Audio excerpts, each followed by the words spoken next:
Looking back, I suppose I got interested in film at a pretty early age. I unofficially entered the travelogue film field at the age of 10. Before missing several weeks of grade school on a trip around the world with my parents, I was told I could make up my schoolwork with a film entitled What I Did on My Spring Vacation. The overwhelming success of this film, which, by the way, earned me an A, led me to conclude that somehow I had to take more vacations. These were nickel and dime days, and when my parents weren't traveling, I resorted to making travel films in my own backyard, with my mom and dad dressed as savages carrying spears. My dog, dressed as a wild boar, ran off the set and was never heard from again.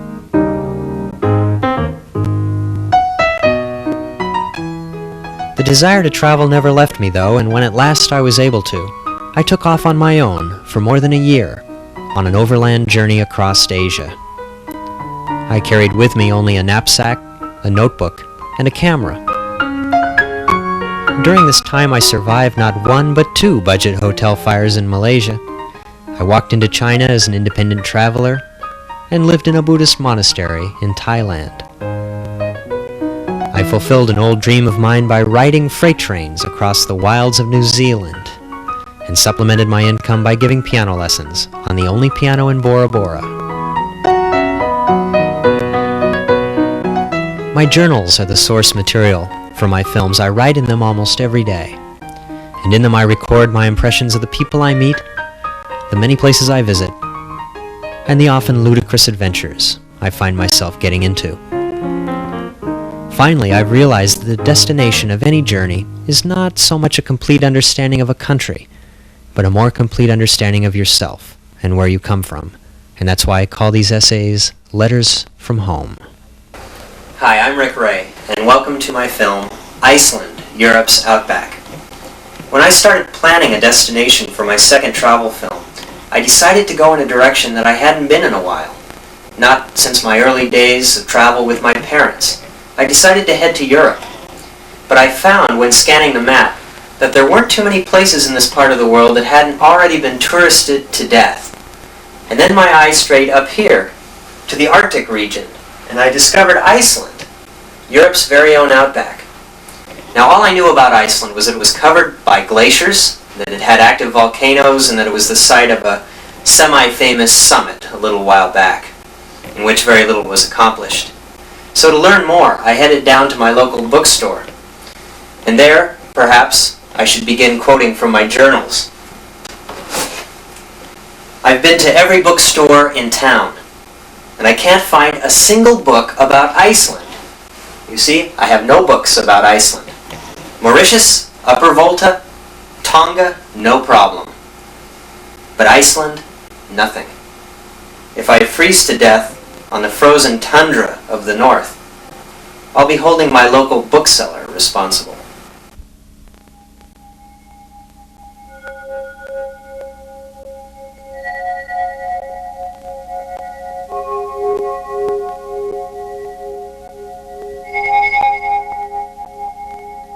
When I think back on the trip to Iceland that rainy summer, I think of all the misconceptions I had about the place.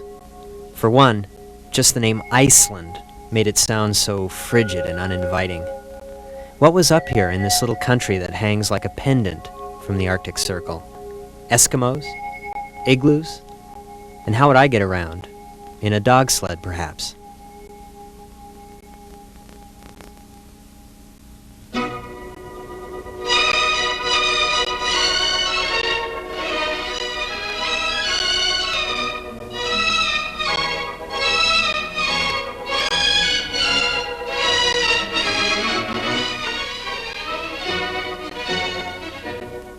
The people I finally did discover here were some of the most cosmopolitan anywhere on Earth. But there was no way I could have known that at the time. When I went down to the bookstore, I found that there were almost no guidebooks available to Iceland.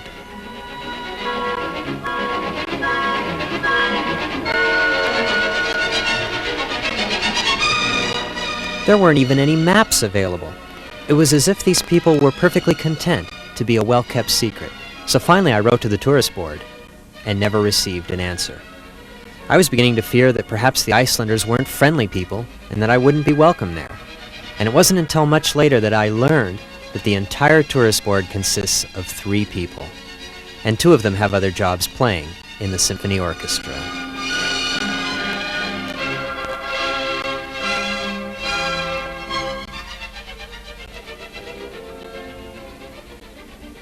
The people who I was finally to meet and the people who you'll meet in this video are the direct descendants of 10th century Norse Vikings who sailed here and discovered a land of raging rivers, brooding volcanoes, and glaciers.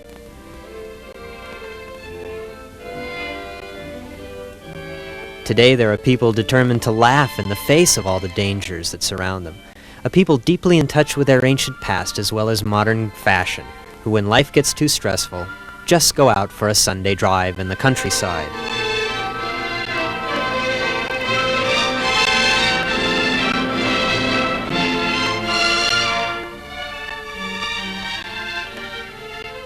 In spite of their macho image, the Icelanders are the first ever to elect a woman as their president, and the first to establish a democracy in the Western world. The caretakers of a perfectly preserved national park of unspoiled Arctic wildlife and ancient Viking culture, the Icelanders.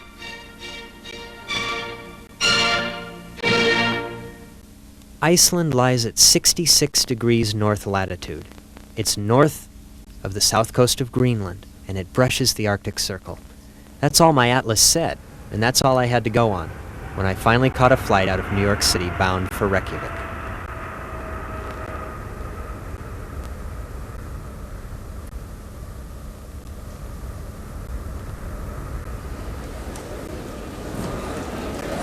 The airline terminal at Keflavik looked like any in the world, and I find that when I can't read the signs or understand the language, I just follow along with the crowd, hoping that somehow they'll lead me to my luggage.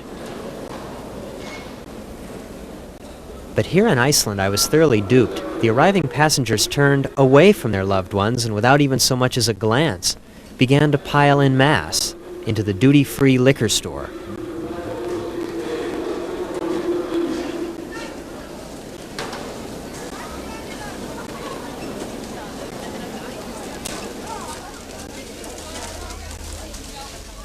Here on the shelves were a whole range of various lethal-looking domestically produced alcohols, and I later learned that this shop was one of only 5 in the entire country licensed to sell liquor, and at the time the only one where you could legally buy beer. So sometimes the whole point of flying from place to place in Iceland is just to restock your liquor cabinet. And after 80 years of prohibition, beer had finally been legalized. Stewardesses came through every day, and they exported a little bit to a thirsty world outside.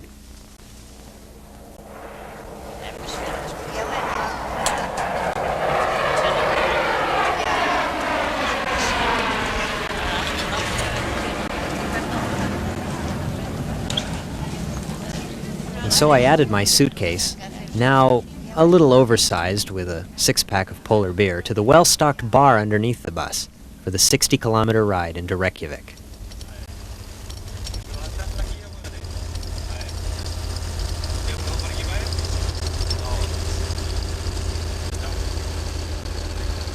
It was on this ride that I began to get my first impressions of Iceland's weird, lifeless, moon-like landscape.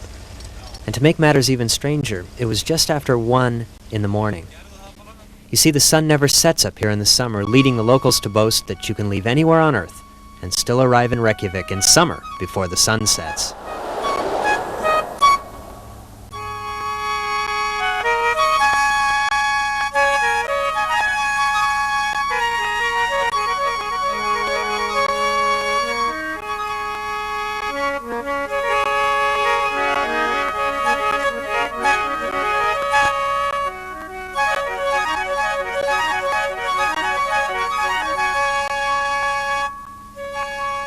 I'd been recommended to a guest house in the heart of old Reykjavik, and it was here that I'd meet the 2 people who would become my hosts and really my best friends for the summer, Einar and Sika Johnson.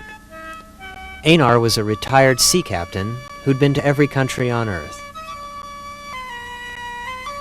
And Sika, she ran a clean, quiet, and a little bit lonely guest house for the infrequent visitors that make it this far up to Iceland.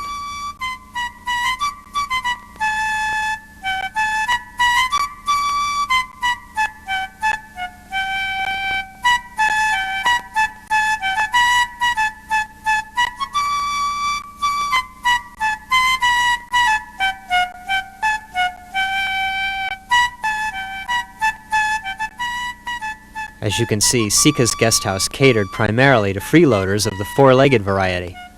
Can you believe it? She had 27 cats. I was the only guest, along with 27 cats, who no doubt came here to shelter under the hot water heaters that heat every home in central Reykjavik.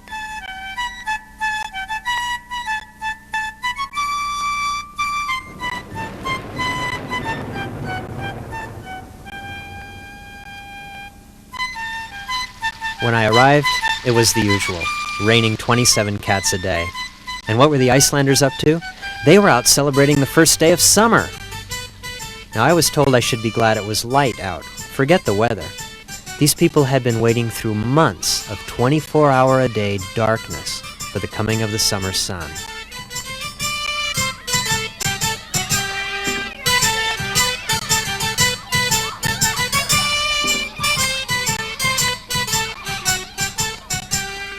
A little later in the day, the young unmarried Icelanders would first walk in a parade, and then they would roll naked in the grass at midnight to welcome the coming of the summer sun to the Arctic Circle. Now, this is just the sort of native ritual that I enjoy capturing for you, the home viewer, on video. But I can only assume that it was rained or snowed out, because, try as I might, I couldn't find it happening anywhere. And this in spite of the fact that the average Icelander will tell you he doesn't fear the rain until he begins to see whitecaps forming on the sidewalk.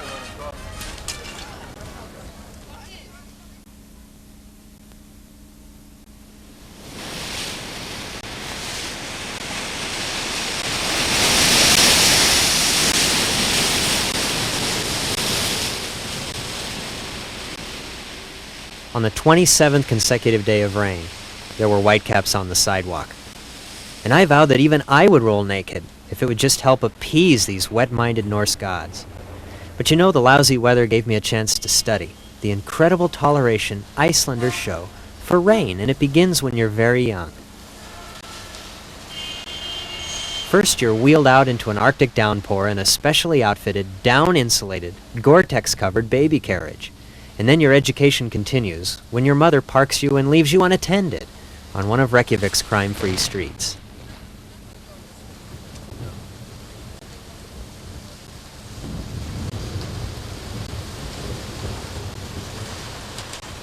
You can always tell the tourists from the locals in Iceland. The young kids put on a t-shirt and stroll out into an Arctic downpour, while the tourists dress in down jackets and look as though they're embarking on an Arctic expedition.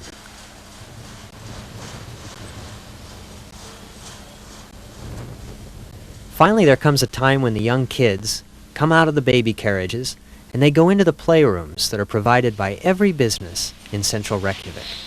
In the post office, there are play envelopes. In the bank, play money. And even in the market, a huge playroom set aside where mothers can leave their children. Iceland is a country that has known less than one murder a year and has never known a kidnapping.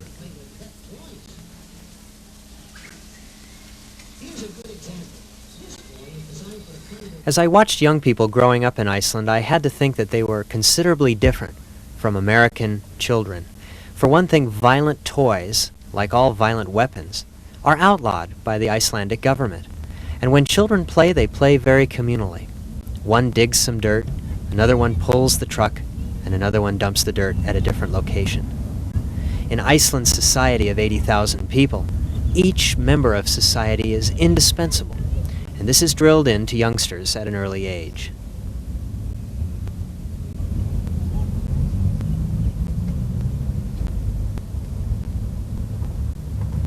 And there are a lot of young people.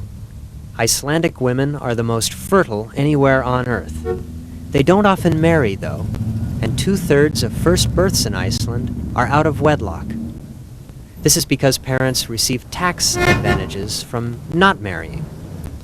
Very often you'll see the young people looked after by slightly older siblings, while the parents hold down 4 or 5 jobs at a time. My refuge during the long, rainy days were the bookstores, and it seemed that there was one on every corner in central Reykjavik. Icelanders are extremely proud of their literacy, and the tradition of reading through the long, dark winters and the long storms has gone back over 1,000 years.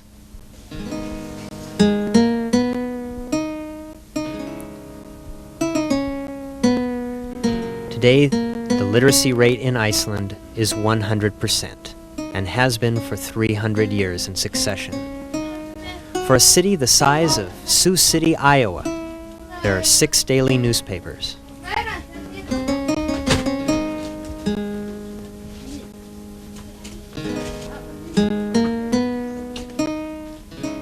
And finally I was able to locate all those books about Iceland that I'd been searching for. They were all up here. Very few had been exported to America. But I found that I was spending an inordinate amount of time looking at postcards of beautiful places that I couldn't go to until the weather improved and the roads got better.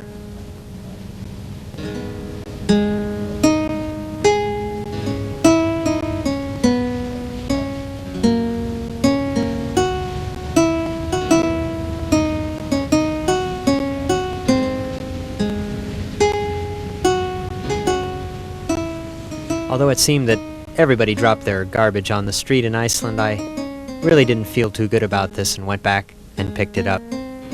Nonetheless, I was frustrated, and I found that finally there wasn't much left to see while you were waiting for the rain, except to go deep underground to where the national treasures were stored.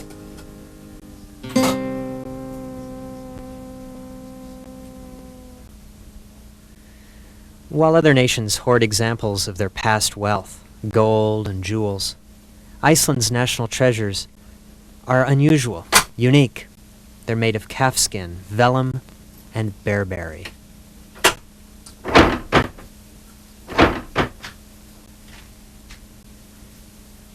Here under the streets of Reykjavik are books. The entire library of Viking knowledge that we have today. The Icelandic sagas.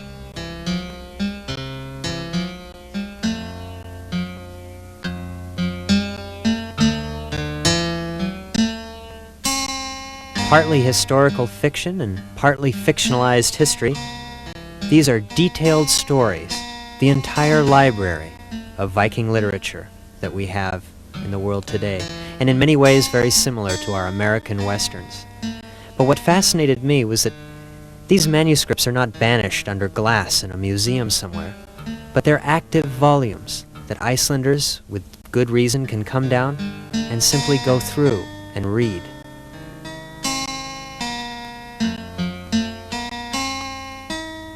What's more, any Icelander can actually read the language. Old Norse Viking has changed so little, and Iceland has remained so remote over the years, that the original language that the Vikings spoke has changed almost not at all since their arrival 10 centuries ago.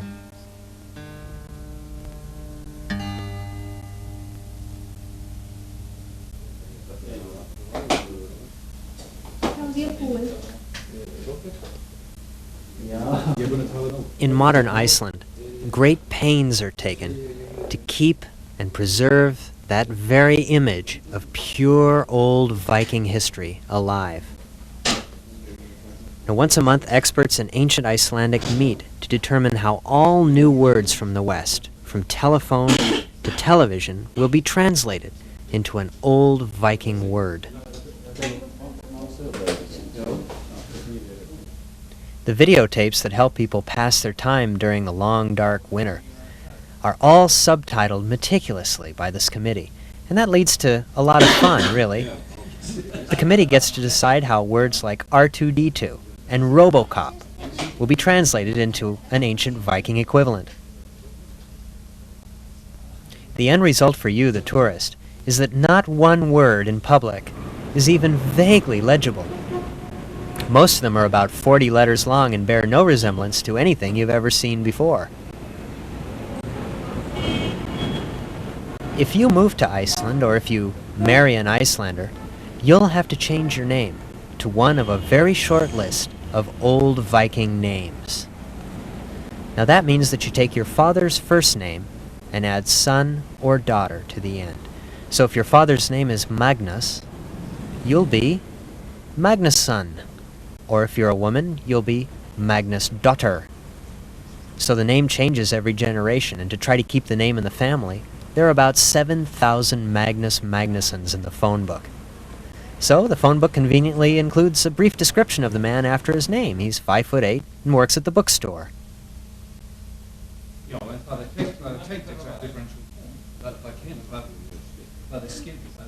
The Icelanders all speak English, and you'd expect there'd be some leaking between the two languages. But the Icelandic language is kept very unique and very airtight by radio broadcasts that reach all different parts of the island.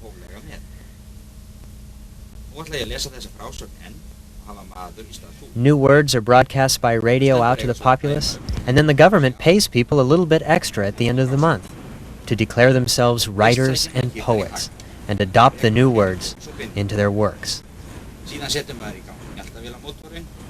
The rule seems to be that if you aren't very creative, you should at least look poetic. All of this in a bold attempt in a shrinking global world of media and culture to keep one's identity as the descendant of a pure Old Norse Viking.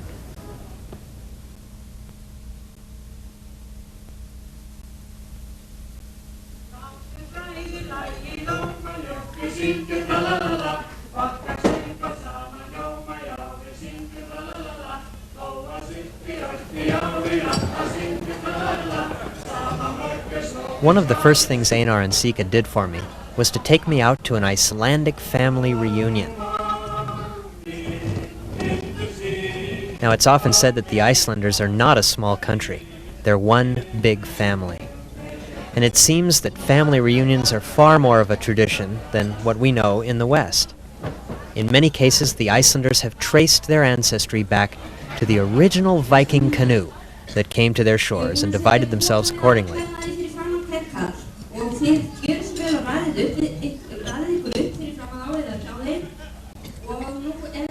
Sometimes they'll get together 20 to 25 times a year to celebrate different strains on the family tree. But I was having a problem.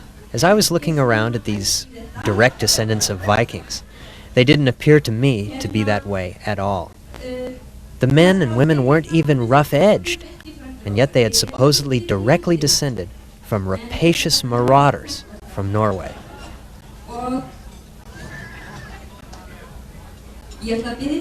Had the ancestors of these genteel and civilized people really robbed monasteries, kidnapped the most beautiful women of the British Isles, and brought them to Iceland as concubines? It just didn't seem right. And finally I leaned over to a man and said, You don't seem like Vikings. And he said, We're not. We're really just Norwegians. You see, the original Vikings that came to Iceland came on missions of pillage and exploration. And they found a beautiful island here in the North Atlantic that they named Iceland to keep others away. And they went on to Greenland, where they found an island covered with ice, and they named it Greenland to distract people. And while Iceland did have many uninhabitable parts, the Vikings returned to Norway with stories of a land where the grass dripped butter.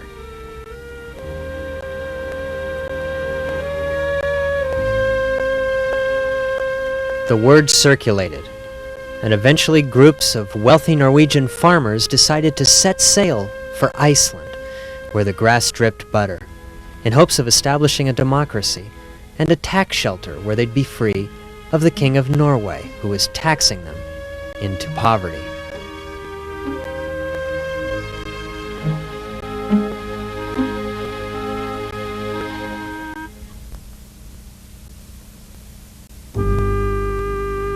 with the Vikings as their guides, the new Icelanders discovered a land that could barely support life. And far from the grass-dripping butter, Iceland was desolate and lifeless.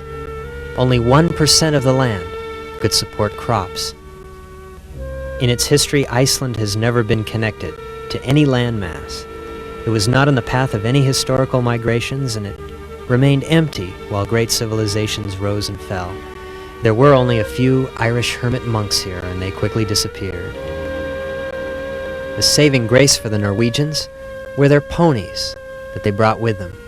They became sure-footed on the loose lava and tephra, and they became smaller in size over the years to conserve their heat.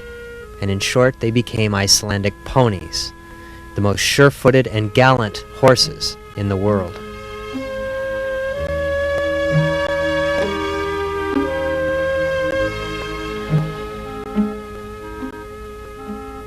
Today there's considerable evidence that Iceland was forested when the Norwegians arrived. But they cut down many of the forests, and late arrivals had to resort to making their homes out of the earth itself, out of turf and stone.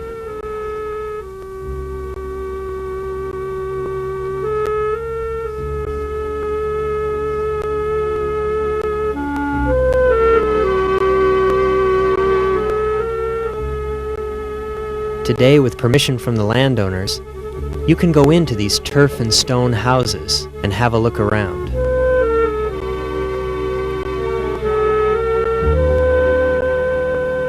In many cases, the very artifacts that were used by the people who lived here up until even 1940 are still just sitting there for you to discover. And you can just imagine what a lonely and isolated existence they must have had through the long, dark winters here in Iceland. The Norwegians established a fledgling democracy, but it fell apart over the years, and Denmark established a trade monopoly with the country for over 600 years. Denmark kept Icelanders very much in the dark, quite literally, about developments in mainland Europe.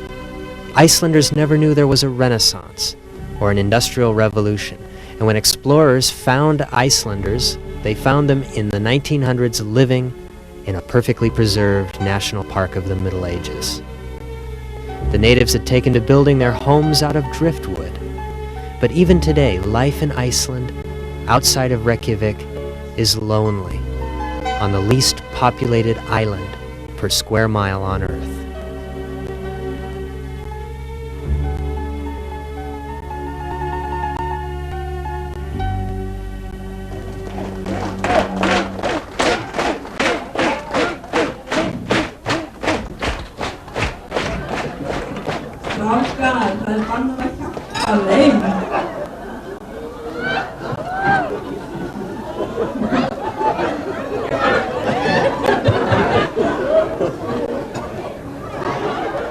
Well, you can easily understand then why people need to get together frequently to celebrate their family roots.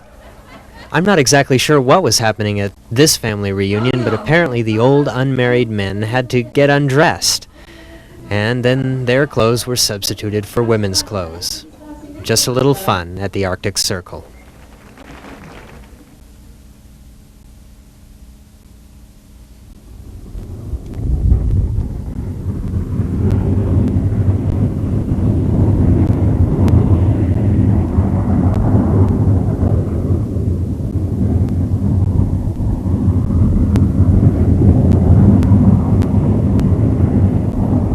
I knew that Iceland was the land of ice.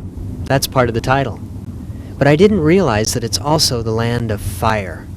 And all around you, you can see evidence of Iceland's birth 20 million years ago out of the mid-Atlantic ridge.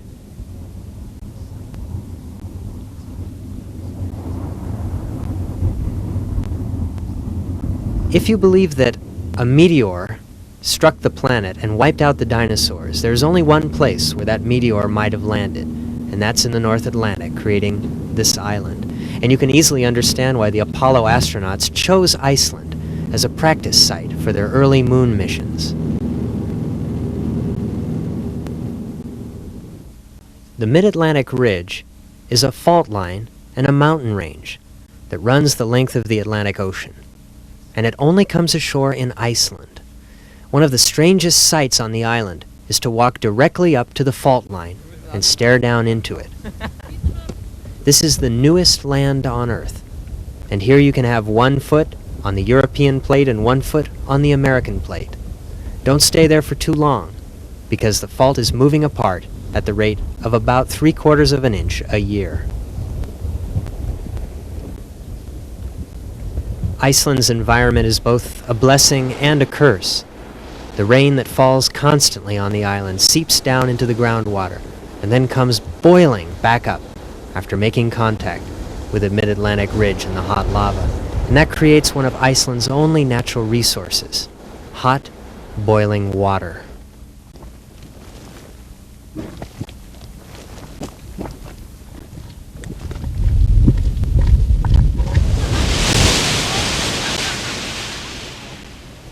Even the word geyser is an Icelandic word, and today there's enough geothermal potential in Iceland to power most of mainland Europe indefinitely. But the Icelanders won't invite in foreign labor and pollute their culture, and they themselves don't have the manpower to exploit this natural resource, so it remains largely untapped.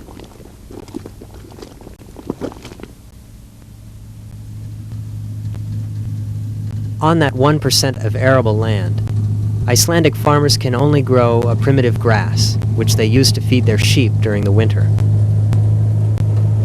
The grass is harvested in summer and then rolled into airtight, watertight bundles and left out to dry.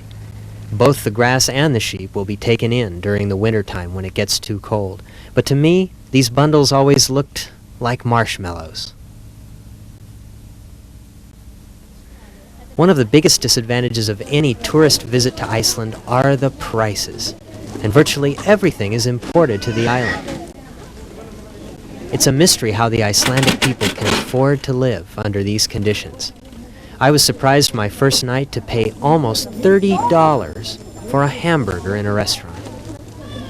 Of course, the Icelanders make a great deal of money, and they also spend a great deal, and the high prices are largely due to the exchange rate. But $4 for an apple and $4 for a roll of toilet paper, these can be considerable discouragements to visitors. And with so few natural resources to fall back on, the Icelanders have had to be geniuses in exploiting that one land-based resource that they do have: natural boiling hot water.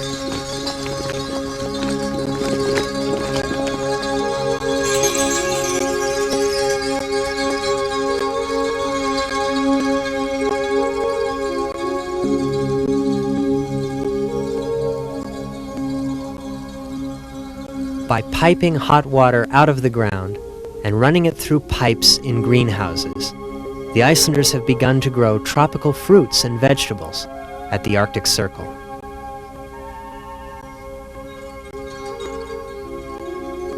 Today, the Icelanders are the world's leading experts in geothermal resources.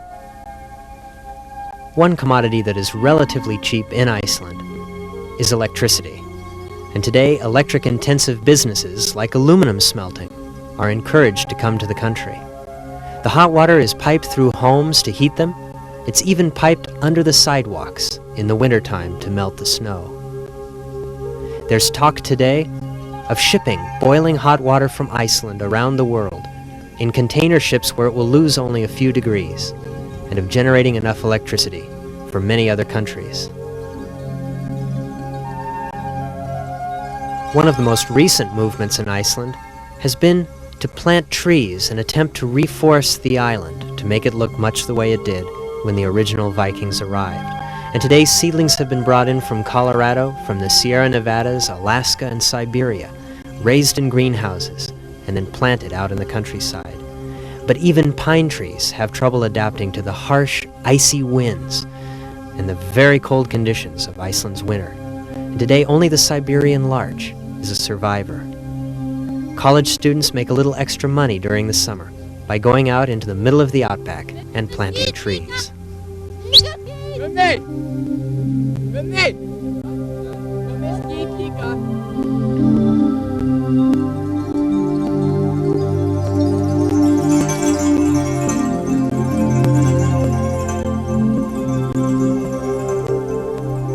tour bus may stop and the driver may tell you that you're now in the Icelandic National Forest. Well, don't be too harshly critical. Some of these trees are taking root, and in the upcoming generations, perhaps Iceland will once again look like its sister country, Norway.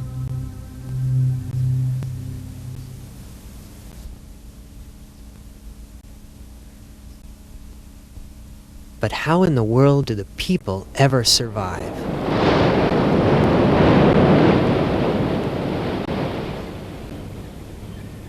Well, Icelanders wouldn't survive if it weren't for the warming effects of the Atlantic Gulf Stream.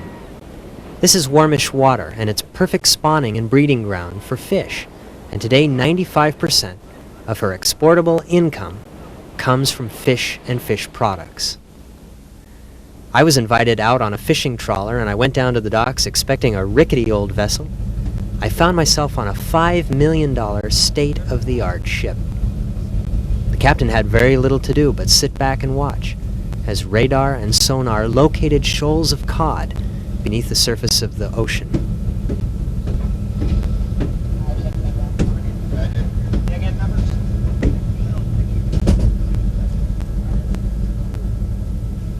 We were guided safely on autopilot around icebergs. The boat was positioned directly over a shoal of cod, and a power block net was lowered, scooping the fish on board. They were frozen and processed in one afternoon. Today, cod is the cash crop in Iceland, but cod stocks are being reduced year after year, and sometimes they swim away for no reason, very much like the herring did a few years ago. Salmon is also raised, but cod is what the people depend on, and they remove every part of the fish and utilize it in their export industry. Of course, they take out the liver and they extract from it a health-giving liquid, which I'm sure everyone has a comment to make about: cod liver oil.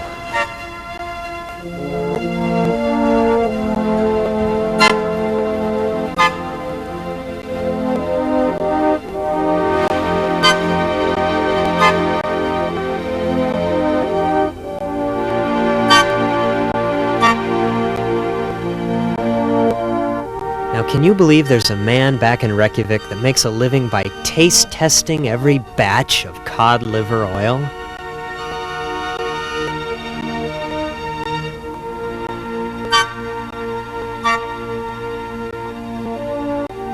One afternoon he invited me in for a little sampling session. Now he told me that cod liver oil is like a fine wine. It's more like a fine motor oil. But anyway, you have to hold it up and sniff the bouquet, and then inevitably just tilt your head back and down it in one fell swoop.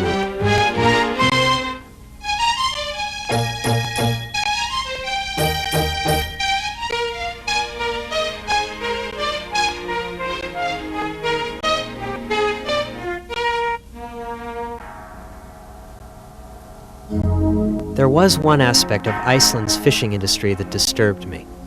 And that is that Iceland is one of the few countries remaining on Earth to still haul up whales. The whaling station inevitably attracts a crowd of tourists.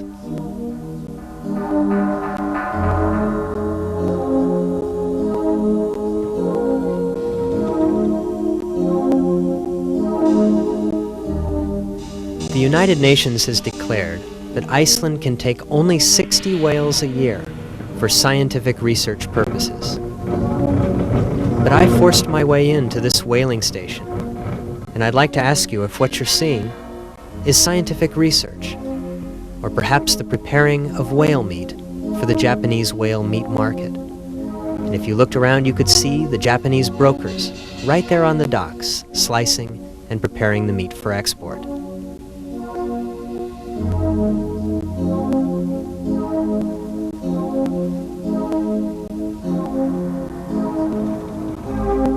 What disturbed me is that the Icelanders are so honest about themselves, and I think even a little too critical of their own society.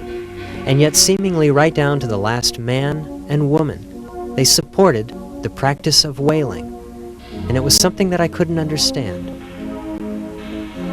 Finally, I learned that Iceland's entire economy depends on fish, and the government is not about to be dictated to on the policy of fishing. In fact, Iceland, without any army or navy, nearly went to war with Great Britain over fishing rights in the 1970s.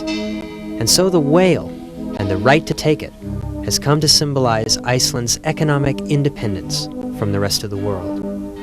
In 1990, the UN declared a complete ban on Iceland's research whaling program until new stocks could be assessed. But beginning once again in 1992, Icelanders will be free to take 60 whales a year for scientific research purposes.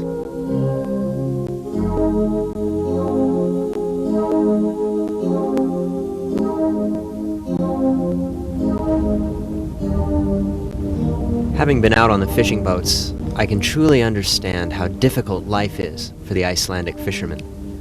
More Icelanders have lost their lives on the high seas than all Americans lost in World War II per capita. Iceland's fishing limits extend 200 miles from her shores. She was the first country to pioneer that effort. And as we approached the coast of Greenland, a flotilla of Eskimo boats came out to greet us.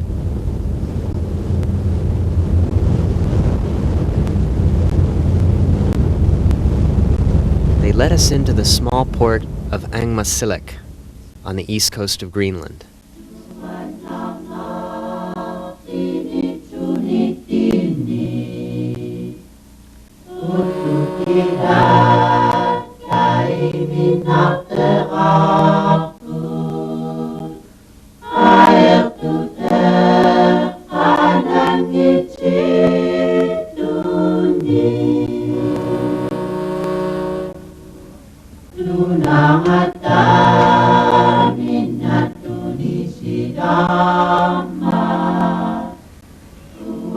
Denmark administers the affairs of Greenland, and in general the Eskimo population had a fairly high standard of living.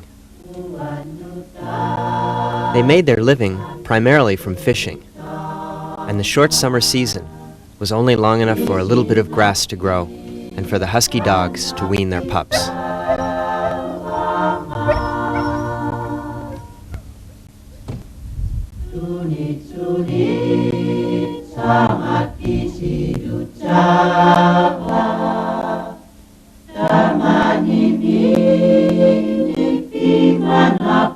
After 2 days, we left the fjords of Greenland behind and headed back to Iceland with a full compartment of cod, ready and frozen for shipment.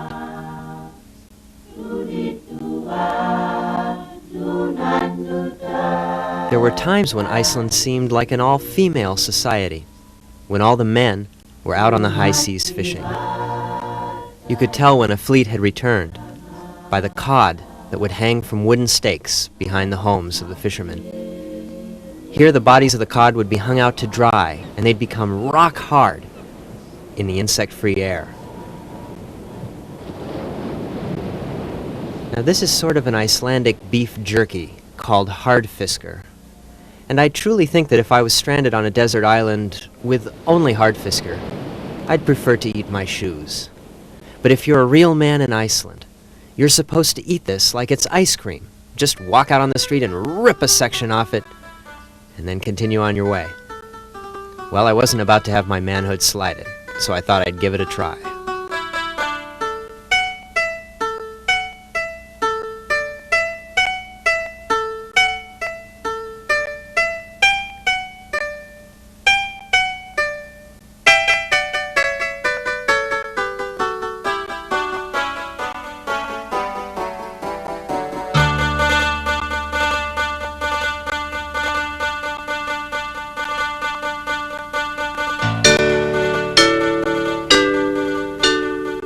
You know, it always seems that when I get into a situation like this, a local comes up to me and asks me for directions.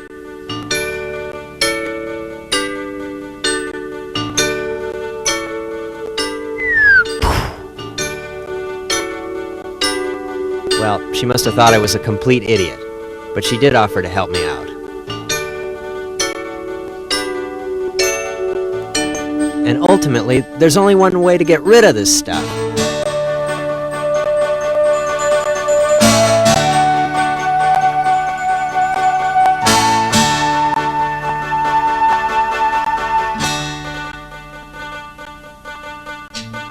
On the 70th day, the sun finally came out, and the colorful rooftops of Reykjavik shone in the sunshine.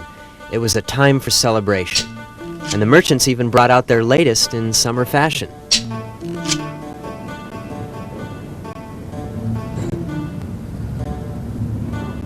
This was a time to dig down into the bottom of your drawers and get out that old, musty pair of shorts that had been sitting there for a year. Put them on and stroll down to the central square in Reykjavik to enjoy an ice cream cone in the searing 70-degree heat wave.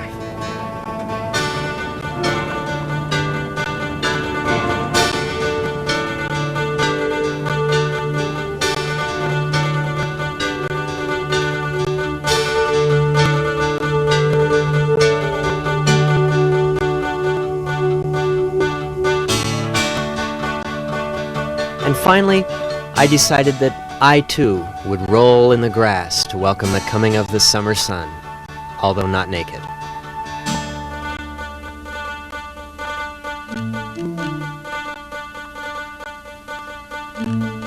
And that's how I discovered that you can be rolling in the grass in Iceland and also be trespassing on the roof of someone's home.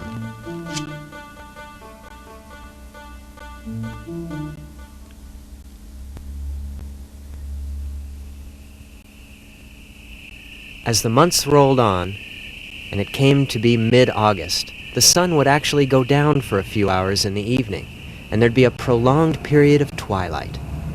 Almost as if to worship nightlife, young people would crowd out onto the streets, looking for their friends, looking for parties and discos.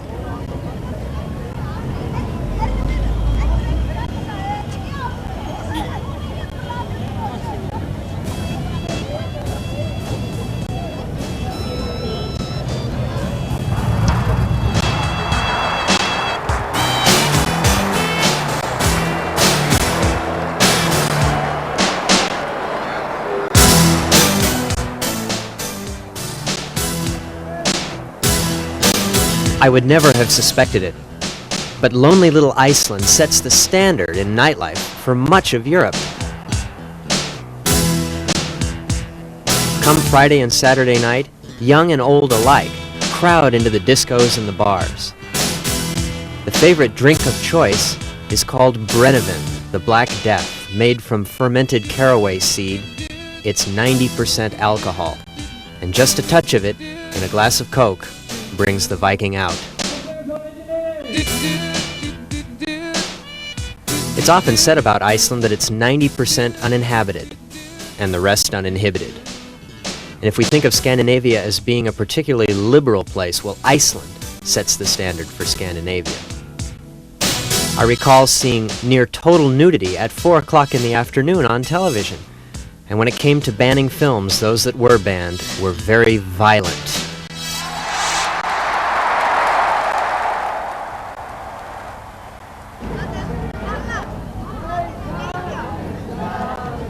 "1 o'clock in the morning, and most of the discos are closing. Instead of going home, most of the young people, now a little tipsy from the effects of brennivin, make their way out onto the streets looking for their friends, and the party is just beginning."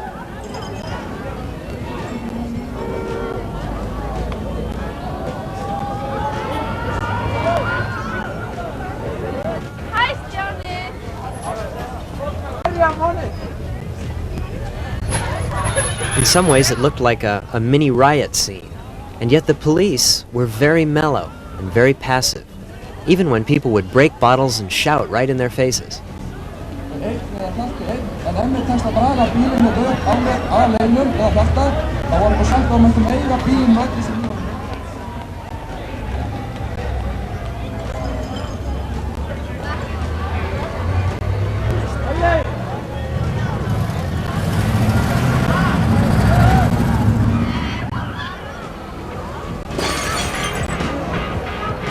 It would be tempting to view Icelanders as perhaps the world's leading alcoholics, but this is not really the case. Icelanders seldom mix work and play, and you will rarely, if ever, see an Icelander drunk on the job. They work very hard at 4 or 5 jobs, and when it comes time to play, they also play very hard.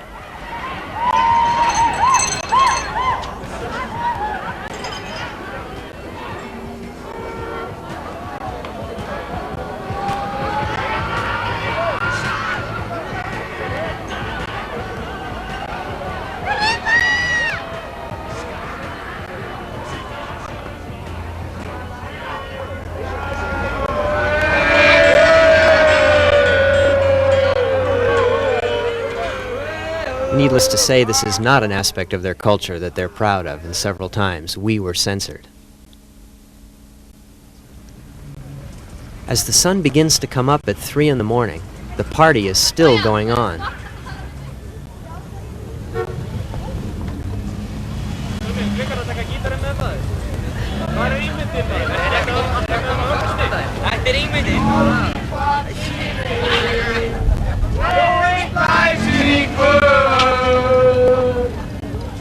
This young man wanted to demonstrate how tolerant the Icelanders can be, so he put his electric guitar out into the path of oncoming traffic. And he told me that no one would run over it. And sure enough, they didn't. Each one moved around and avoided it. Try that in LA, pal.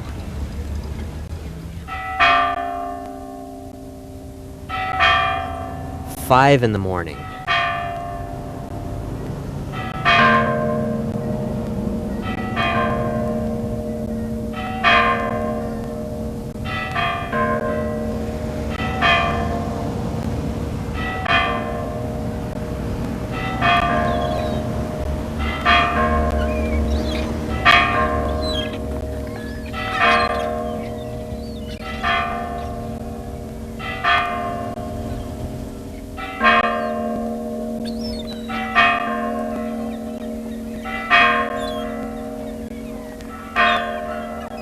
Sunday morning is a lonely time at Lake Jargata Square.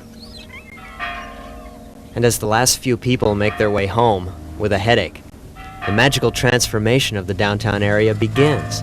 The street sweepers come through, and they restore downtown Reykjavik to its original toy town appearance.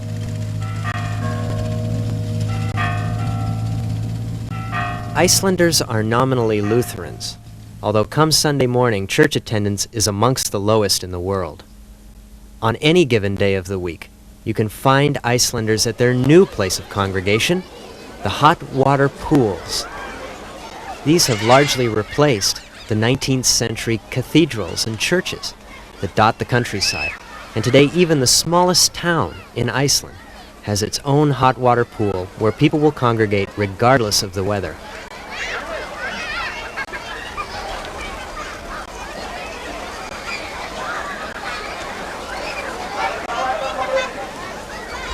All Icelanders have to learn how to swim before they can graduate from high school, and you can understand why when hot water comes bubbling up in every corner of the island. But perhaps the strangest place that you can have a bath is at the Blue Lagoon. Now this otherworldly site is really the outwash basin of a geothermal plant in the area, and after the hot water is used for generating electricity, it's stored in a huge holding bay, and people come from all over the island to bathe in the waters.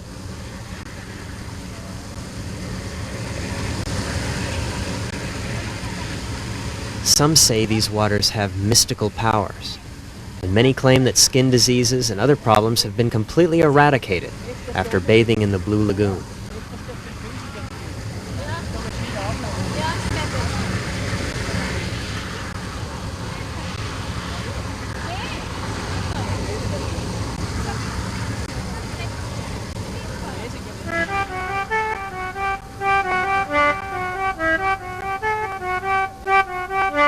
About this time, my young cousin came to visit me from America. At 18 years of age and fresh out of high school, he had never been out of the United States, and his mother sent him, I think, for kind of a Boy Scout adventure with his Uncle Rick. Well, I immediately told him what he had to do here at the duty-free store. We checked into Einar and Sika's guest house, but I didn't want my cousin's expectations being raised unduly, so I decided to take him out for a little primer on Icelandic weather.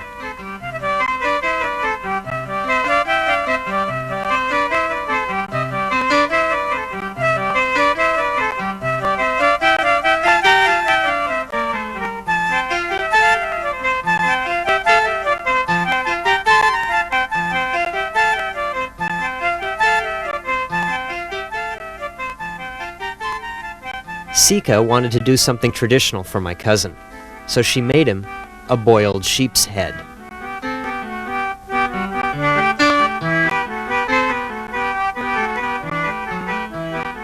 These are a delicacy in Iceland, and people eat them every week. They're very tender and really quite fine. But you know, for my cousin, on his first day away from America, this was too much.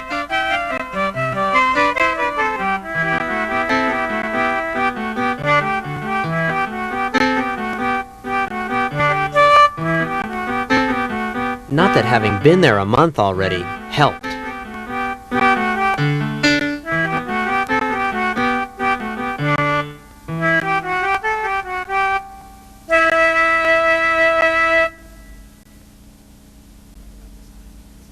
About this time, my cousin and I decided to get out of Reykjavik for a little while and to drive across the wild outback of Iceland. A four-wheel drive truck would have cost over $200 a day, so we settled on a more inexpensive rental car, and we headed out to explore the ring road around Iceland's coast.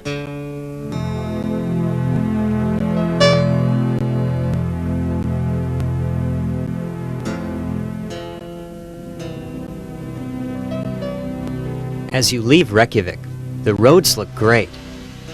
But then, suddenly, and quite without warning, they change into a rutted dirt track. And this is the way the highway will look off and on for the next 1,000 miles. The government is paving the roads, and every now and then we'd find a little paved portion out in the middle of nowhere. And strangely, there we'd encounter the German bicyclists. Trying to save on the high cost of a rental car, they rented bicycles. We only saw them on the paved portions. Maybe they just went back and forth on those.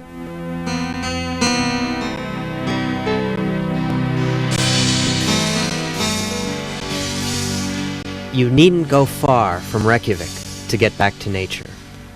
And as we skirted the base of Vatnajökull, Europe's largest glacier, we were in awe of nature in Iceland.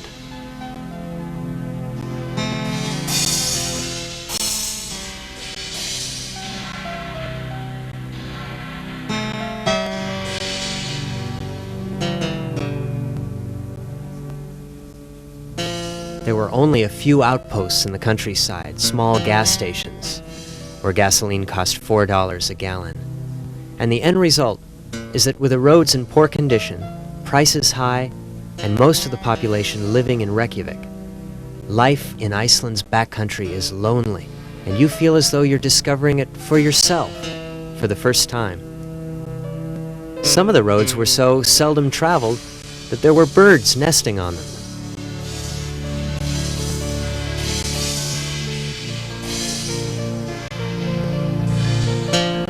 Our first destination, the beautiful fjordlands of the northwest coast.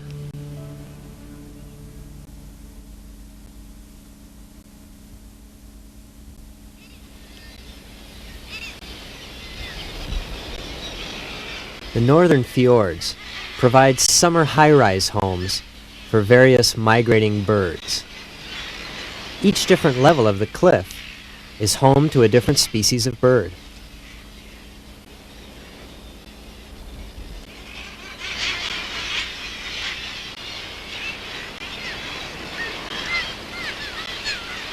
This is my favorite, the Icelandic puffin. And puffins are very sociable and gregarious birds. They leave behind their young, and they clamor over each other to be the first to come up and see who you might be.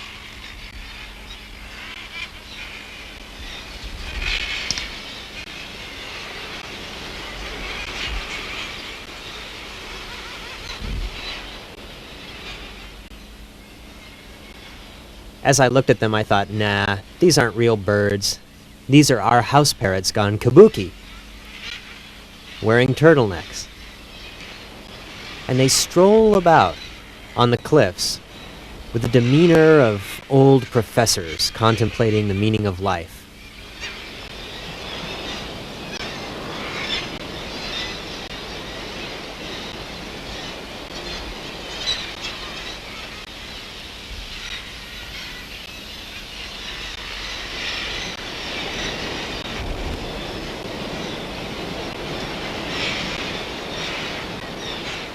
The puffin can range far out to sea and dive into the water and fit about 20 small minnows into its beak.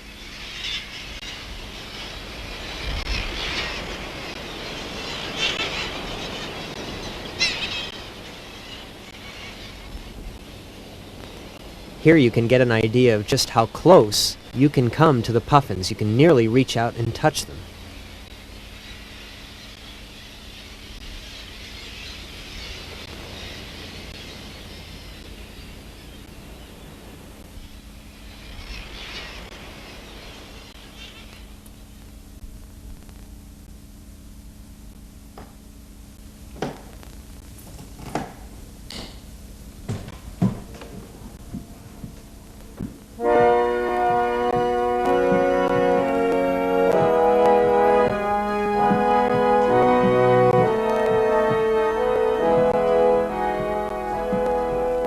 Our frequent refuge from the bad weather were the nearly abandoned 19th century Lutheran churches, often out in the middle of nowhere on a barren landscape. Once the meeting ground for farmers of the region, today the doors are often open and you're free to just come in and pass the time until the storm blows over.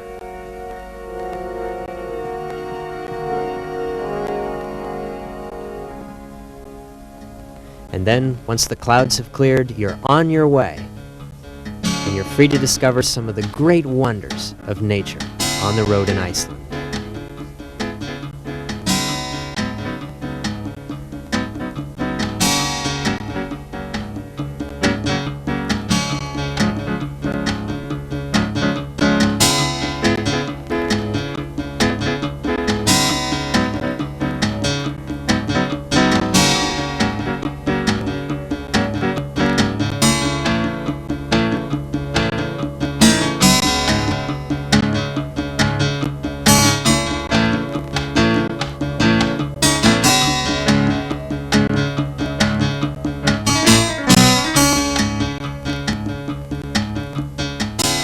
The force of the water that runs sometimes only a mile from the end of the glaciers to the ocean can be awesome.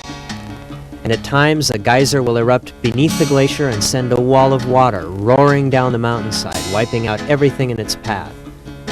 And for this reason, the government has constructed wooden bridges extending for miles across the glacier outwash regions.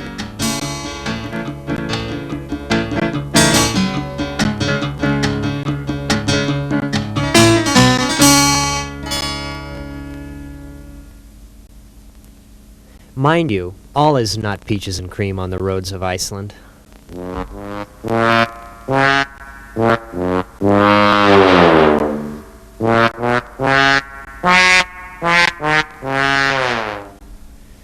My cousin and I had 4 flat tires, and probably would have been stuck in the middle of nowhere if it hadn't been for the very convenient emergency rescue huts placed along the road by the government. Technically only for lost hikers and shipwrecked sailors, these are very hospitable places. They even include a guest book for you to sign in. Today, for the tourist, the government has set up what are called Edda hotels, which are very comfortable converted schools, and during the summer when the students are gone, tourists stay in the dormitories. But if you do find yourself caught in an emergency rescue hut, it may be a long, boring wait for someone else to come along.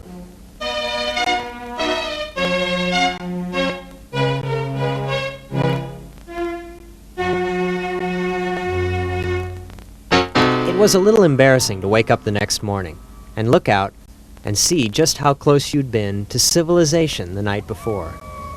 These are Icelandic snack bars, and very often they are out in the middle of nowhere. But when you go inside, it's more like Coney Island.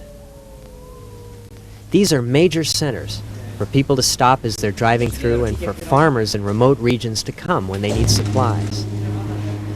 You could outfit an expedition in an Icelandic snack bar, and they do cater to the insatiable taste for sugar that has captured the Icelandic taste bud. About this time, my cousin and I decided to leave our passenger car behind and to go right through the wild Outback of Iceland, a 3-day journey in a region where there is very little civilization.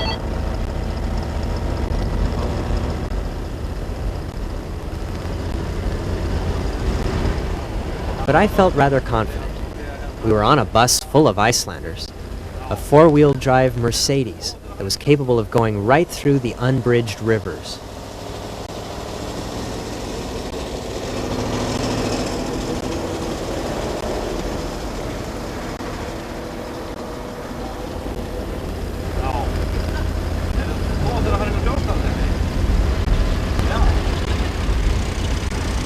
Everyone had been brooding about a river that we were approaching that had washed away 16 people in 1 year.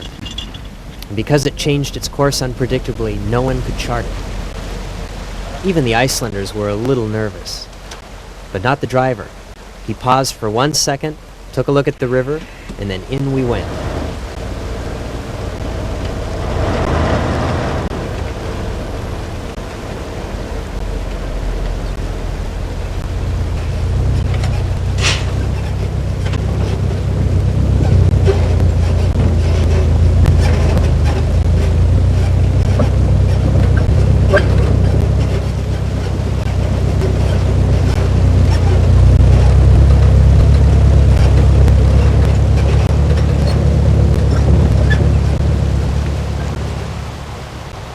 Our driver said this was nothing. He'd cross the river with the water right up to the windows. But inevitably, some people try to do it on their own, and they sometimes get trapped.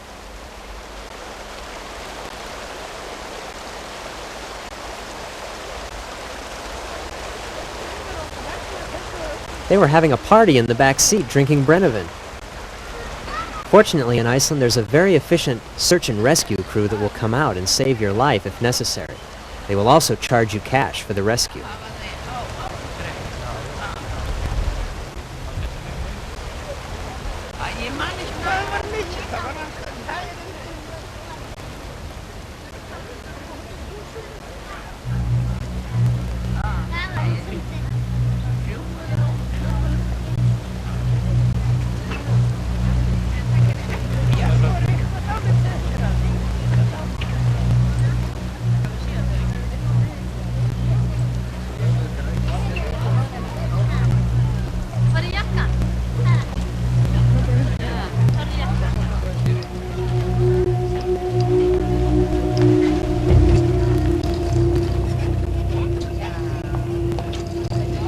As you make your way up through the center of Iceland, there are no hotels or motels, and the bus will carry tents and food for you, and you'll have to camp out during the 3-day journey. This is an unusual phenomenon, as even in the middle of the night, the sun is up. So you can go to bed at 9 o'clock, and then wake up and your watch says 3, and you have no idea if you've overslept or underslept.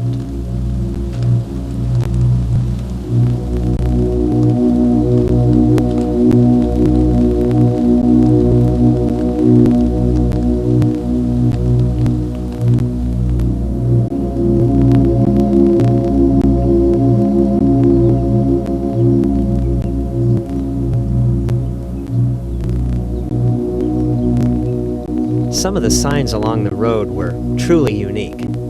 Take this one, for example.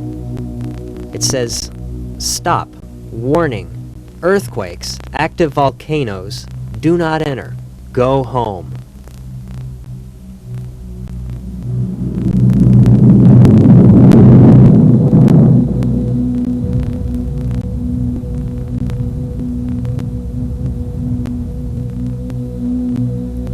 Inevitably, whether you take the ring road around the coast of Iceland or go right up through the interior by bus, you'll arrive in Mývatn, one of the most geologically active parts of the world. And the government built a $10 million geothermal plant here a few years ago, but on the day it opened, a huge fissure erupted below the plant and it partially fell in. It's been inoperable ever since.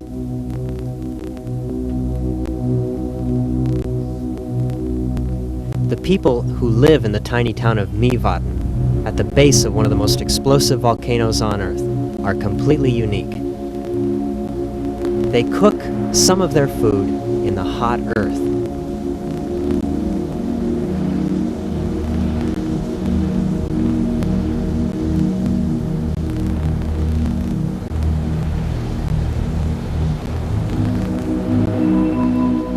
It's said that it takes a beef stew about 2 hours to boil 12 inches under the surface of the earth here in Mývatn, and the mountain that you see right behind this woman is Krafla volcano, rated to be 5 times more explosive and potentially lethal than Mount St. Helens. And yet for the native people who live here, a certain resignation pervades. They climb up onto the side of the volcano and they plant potatoes just south of the Arctic Circle in the hot earth.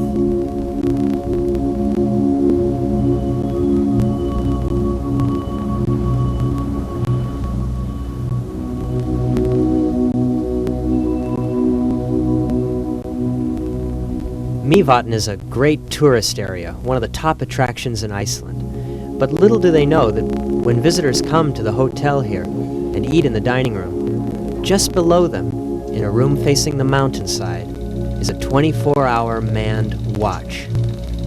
If activity begins on the mountain, an alarm system will alert the entire community, and hopefully there will be time for an evacuation.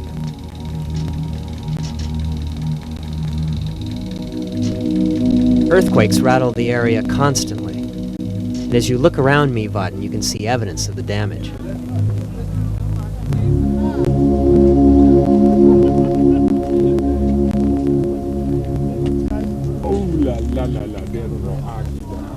This is a favorite place to shop for those Icelandic sweaters, but I found that they're actually less expensive in America.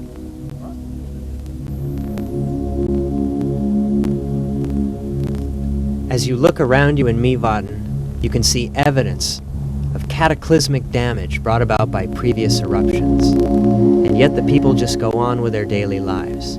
I'm sure one day we will all be aware that this mountain exploded and took everything for miles around in its path. No one will ever let you forget the day in 1973 when a small island did just that. It was the island of Hime, in the Westman Island chain south of Iceland, and the fishermen were asleep. The village was quiet one night when everyone awoke to see the mountain behind the town exploding in flames.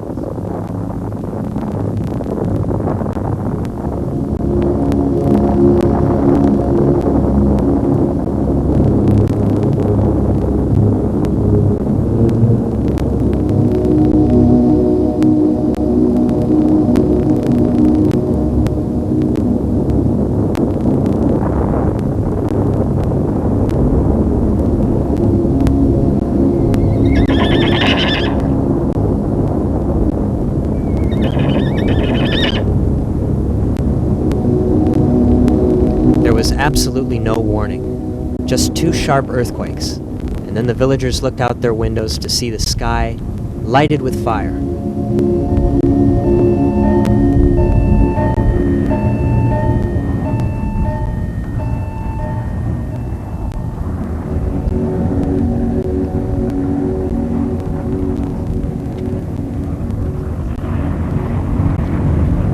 By God's good graces, the entire fishing fleet of this tiny island was in the port at the time, and people grabbed their possessions and made their way down to the docks in the middle of the night.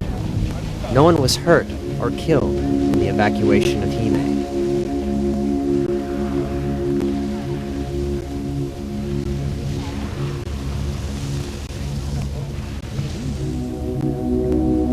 Americans from the NATO base at Keflavik flew in 2 supply planes to help with the evacuation.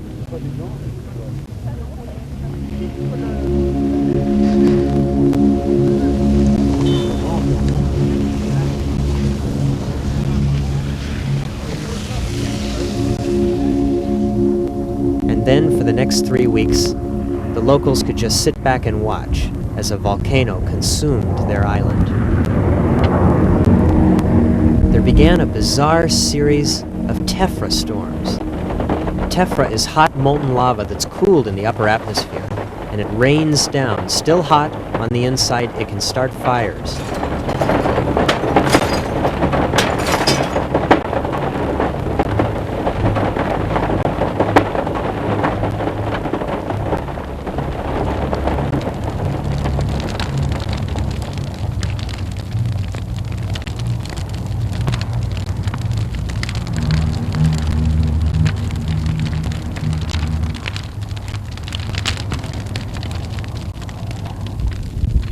clock stood stopped. At 2 minutes to 2 a.m., the beginning of the eruption, and Icelanders awoke to find the latest version of Pompeii, their tiny village buried under up to 12 feet of ashen tephra fall.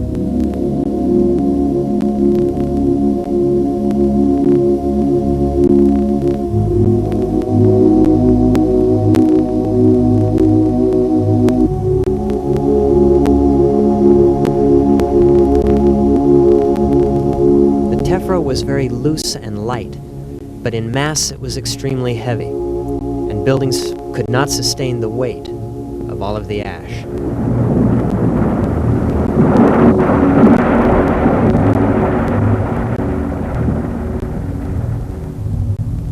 You notice always that the Icelanders are standing there. They don't run away in terror, and they're well aware of the dangers of their island. But when poison gas began to come up out of the ground and kill every living thing on the island of Hime, they of course had to leave. And the man who captured this footage braved the poison gas with a gas mask.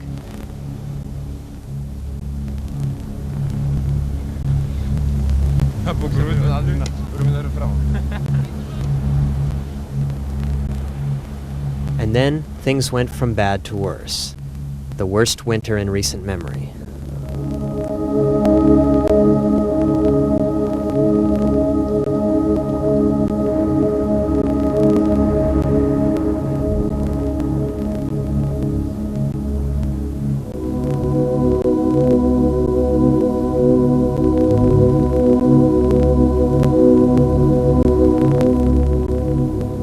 There came reports from the island that lava was coming out of the volcano and slowly making its way down into what remained of the village. Inch by inch it descended into a community where 75% of the buildings were still standing. And the Icelanders scrambled back to the island to devise plans to try to halt the wall of lava. Finally, an ingenious plan was suggested. By connecting pipes about a mile to the bay, the Icelanders began to pump cold seawater on the advancing lava in hopes of cooling it.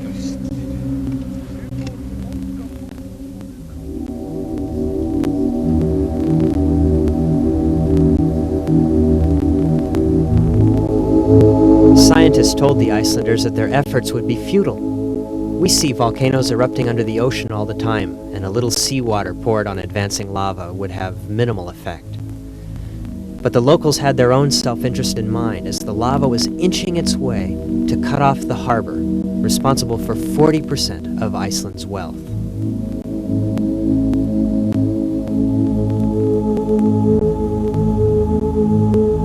The Americans once again brought in pumping boats to help with the effort, and no one will ever know if millions of gallons of water had any effect on the advancing lava.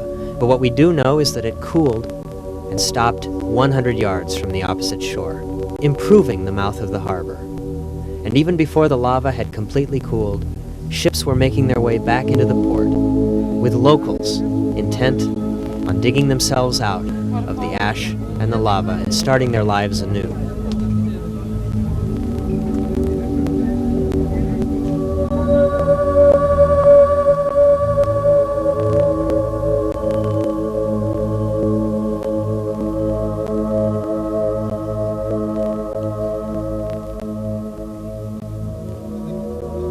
They brought back precious treasures rescued during the last minutes of the eruption.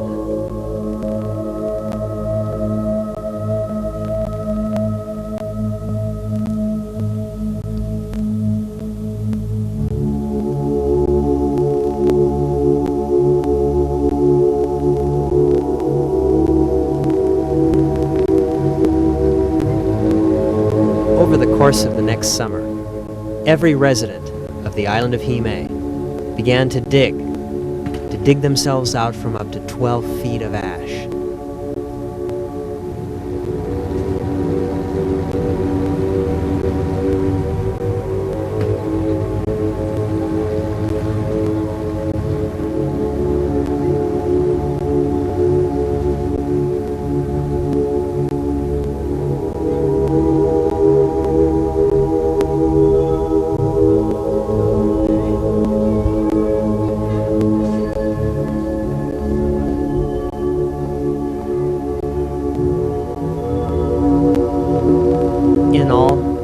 million tons of ash were removed from the island. They were taken across the island and dumped into a bay which increased the size of Hime by 3 square miles.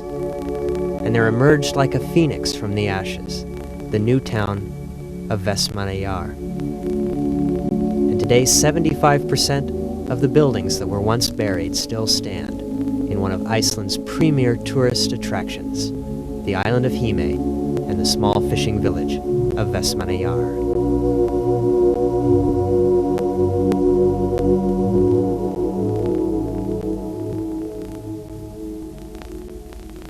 I'm often asked about those 5 jobs that all Icelanders seem to have, and one of my friends agreed to demonstrate the 5 jobs that he has. His name is Reynir Ragnarsson, and of course, he's a fisherman in the wintertime.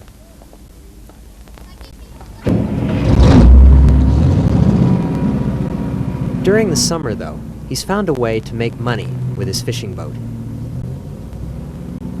He's the local bus service.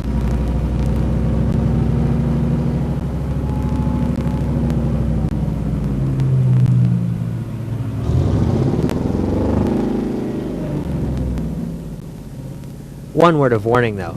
If you intend to take Reynir Ragnarsson's bus, you'd better be ready for some amphibious travel.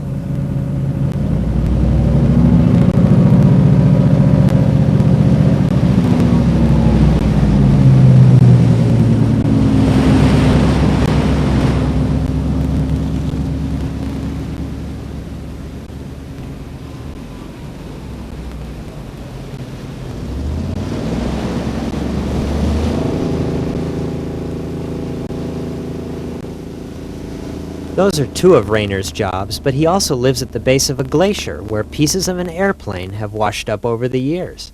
And so he's put together his own airline.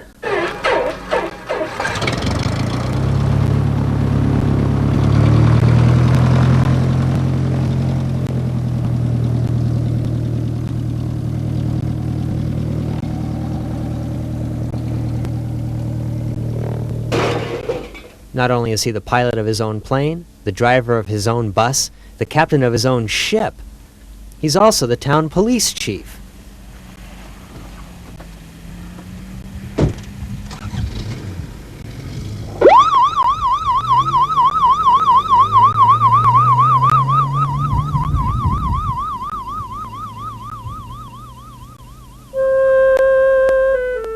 He told me not to even bother fighting this ticket. He's the municipal judge.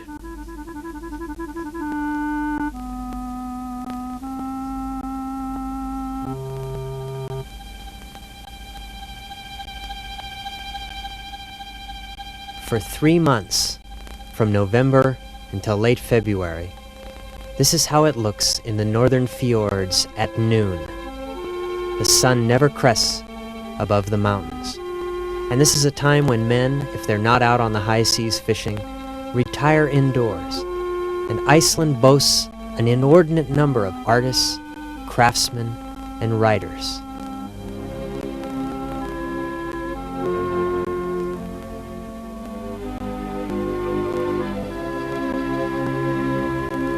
One man who lived near us had quite a unique hobby.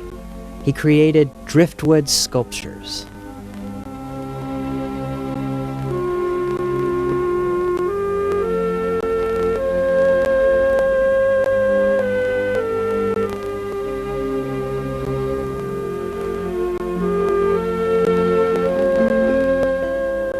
He'd successfully sold quite a few of these to French galleries.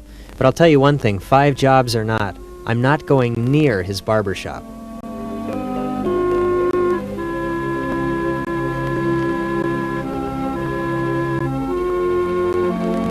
In the winter months, the snow can lock people in to their communities and make the roads impassable. And it's a time when Icelanders, if they don't go to places like Florida, have to be completely resourceful.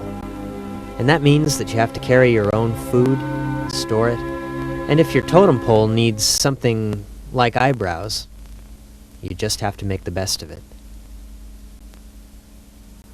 But for many, the winter is a time of Great Depression.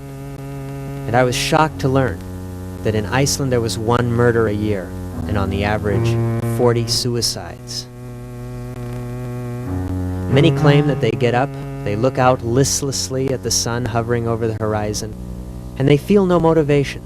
They just want to go back to bed, in a sense hibernating.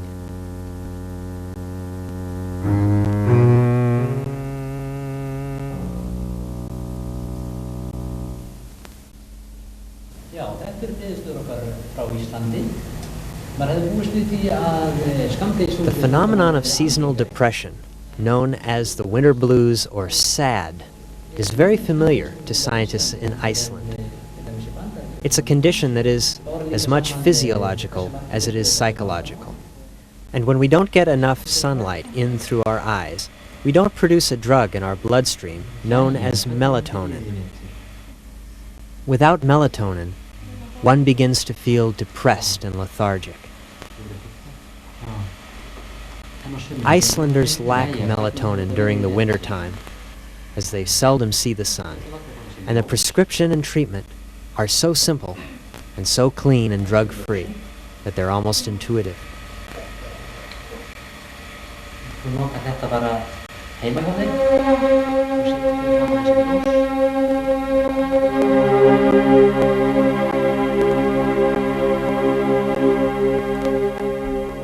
By using electric lights to simulate the sun, very much like the kind I used to light this film, Icelanders are showing drastic improvement, some of them at least, from the effects of SAD.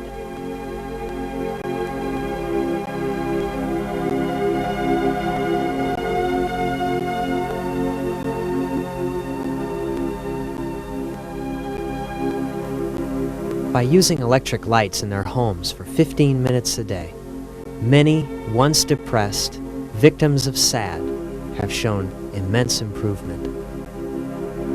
And all of this because a few Icelandic scientists decided to shed a little light on the matter.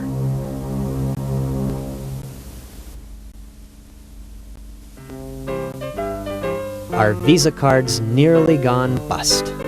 My cousin and I decided to head back to Reykjavik on our way home. Our rental car was in a slightly compromised state.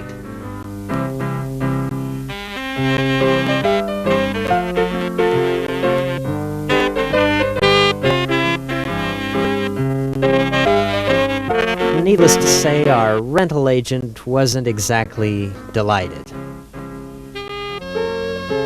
He advised us that there is one thing free in Iceland, and that's hot water for washing your car, so get to work.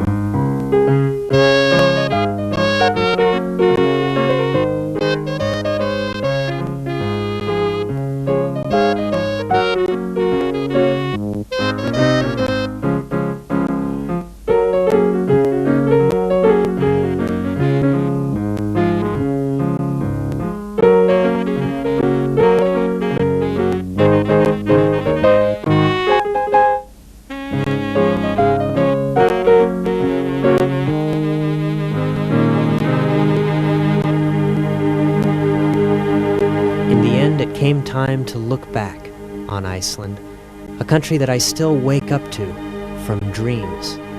I'm flying high above the glaciers in Rainer Ragnarsson's ragtag airplane, and wondering if I will be the next thing to wash up at the base in about 1 million years' time.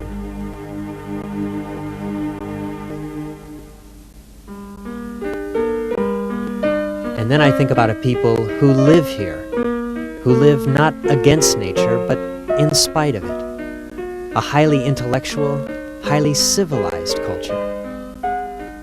A people who are very much in touch with their ancient roots as pure Old Norse Vikings with Visa cards.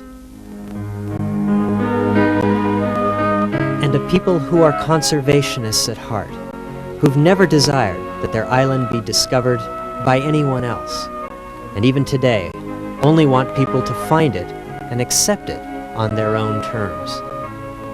A beautiful, unique, and pure old Viking civilization, which is yours to discover.